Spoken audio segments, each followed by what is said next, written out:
ভাই তোমরাও বাংলাদেশি আমরাও বাংলাদেশি আমার লিগেসি একটাই এই কথাটো যদি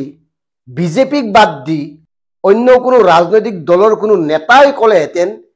কি হ'লহেঁতেন অসমৰ পৰিৱেশ পৰিস্থিতি নিজেই চিন্তা কৰক বিভিন্ন জাতীয় দল সংগঠনে উবুৰি খাই নপৰিলেহেঁতেন নে এটা ৰাতিত উজনিৰ পৰা মিয়া খাদিব তেনেকুৱা দল সংগঠনে কি কৰিলেহেঁতেন নিজে ভাবক কিন্তু এতিয়া সকলোবোৰ মৌন নিৰ্লিপ্ত কাৰো মাতবোল নাই কোনেও যেন এই কথাটো শুনাই নাই এখেত অৰূপ কুমাৰ দে বিটিচিৰ পাৰিষদ ভাৰতীয় জনতা পাৰ্টিৰ সদস্য আৰু এই মহাশয়ে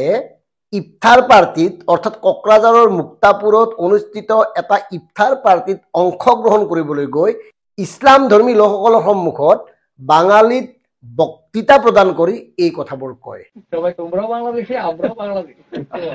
সবাই তোমরাও বাংলাদেশি আমরাও বাংলাদেশি তো আগের হিসাবে লিগেসি দেখতে গেলে তো বাংলাদেশ থেকে আইছে না তো সবারই একই এওঁলোকে ৰাজনীতিৰ নামত কেনেকুৱা নিকৃষ্ট ৰাজনীতি কৰি আছে এই কথাবোৰে আমি ক'ব খুজিছো ডিকেবি ভেক্টৰ স্পষ্ট কথা ইয়াৰ বিৰুদ্ধে এটা তদন্ত হ'ব লাগে এনেকে ক'ব পাৰেনে অসমত যে আমিও বাংলাদেশী আপোনালোকো বাংলাদেশী এওঁলোক বৈধ হয় নে অবৈধ যি সময়ত বৈধ ইছলাম ধৰ্মী লোকসকলক লৈ নিকৃষ্ট চূড়ান্ত নিকৃষ্ট লজ্জাজনক এটা ৰাজনীতি কৰি আহিছে এইখন চৰকাৰে ভাৰতীয় জনতা পাৰ্টিৰ দলটোৱে তেনেস্থলত তেওঁলোকৰ এগৰাকী গুৰুত্বপূৰ্ণ পদত থকা সদস্যই এই কথাটো যে কৈছে এওক ধৰা উচিত হয় নে নহয় এওঁৰ বিৰুদ্ধেতো এতিয়ালৈকে ভাৰতীয় জনতা পাৰ্টিৰ সন্মানীয় সভাপতি ডাঙৰীয়াই চকচ দিব লাগিছিল আৰু ইয়াৰ বিপৰীতে যদি অন্য দলৰ আপোনাৰ লোক হ'লহেঁতেন নিশ্চয় আইনী ব্যৱস্থা গ্ৰহণ কৰা হ'লহেঁতেন তেওঁৰ বিৰুদ্ধে বিভিন্ন ধৰণৰ তদন্ত ঘোষণা কৰি তেওঁ হয়নে নহয় ব্যতিব্ৰস্ত এক ধৰণৰ মানসিক নিৰ্যাতন কৰিলেহেঁতেন কিন্তু অৰূপ কুমাৰ দে নিজৰ মানুহ কি ক'ব কাৰণ এওঁলোকৰ ধান্দাই এইটো মুখত এটা বেলেগ কয় দেখাত এটা বেলেগ কয় আৰু গোপনে গোপনে এওঁলোকে বেলেগ কৰে এওঁলোকৰ এই ধৰণৰ লেতেৰা এজেণ্ডা আহে মানে এওঁলোকে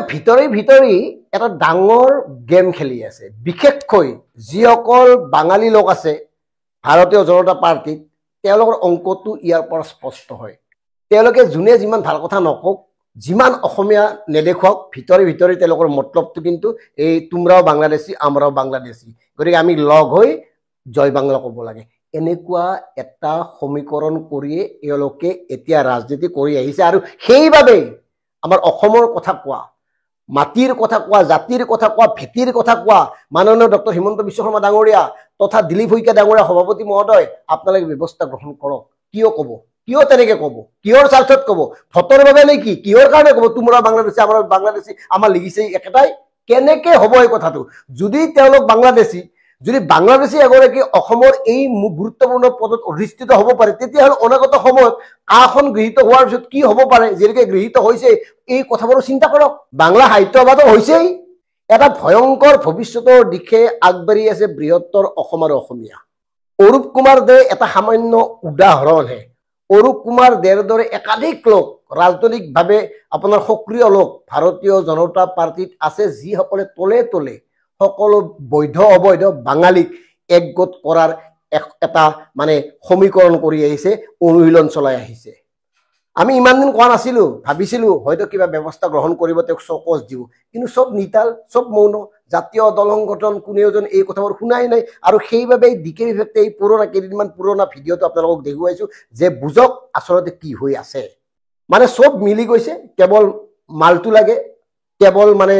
নিজৰ জীৱনটো সুখকৰ হ'ব লাগে জাতি জহন্নামে যাওক ভাষা জহন্নামে যাওক বাকি জাতীয়তাবাদৰ কথা কৈ লাভেই নাই এওঁলোকৰ কৈ লাভেই নাই কিছুমান কথা কাৰণ হিন্দু মুছলমান কৰি এওঁলোকে আমাৰ মাজত যি ধৰণে এটা বিভেদৰ ৰাজনীতি কৰিছে যি এক সাম্প্ৰদায়িক বিয়বাস্প সিঁচিছে তাৰ ফলত লোকচান হৈছে সাধাৰণ মানুহখিনিৰ সাধাৰণ জনতাখিনিৰ গাঁৱলীয়া মানুহখিনিৰ যিসকলে বৰ বিশেষ বুজি নাপায় যিসকলে নেতাসকলৰ কথামতে উঠা ভাও কৰে গতিকে ডিকেবি ভেক্টৰ স্পষ্ট কথা অৰূপ কুমাৰ দে এই কথাটো কিয় কৈছিল কিয় ক'বলৈ বাধ্য হৈছিল তাৰ তেওঁ স্পষ্ট বিশ্বাসযোগ্য উত্তৰ দিব লাগে আৰু অৰূপ কুমাৰ দেৰ ওপৰত বিধিগতভাৱে ভাৰতীয় জনতা পাৰ্টি বিশেষকৈ অসম প্ৰদেশৰ মাননীয় সভাপতিয়ে বিহিত ব্যৱস্থা গ্ৰহণ কৰিব লাগে কাৰণ এইখন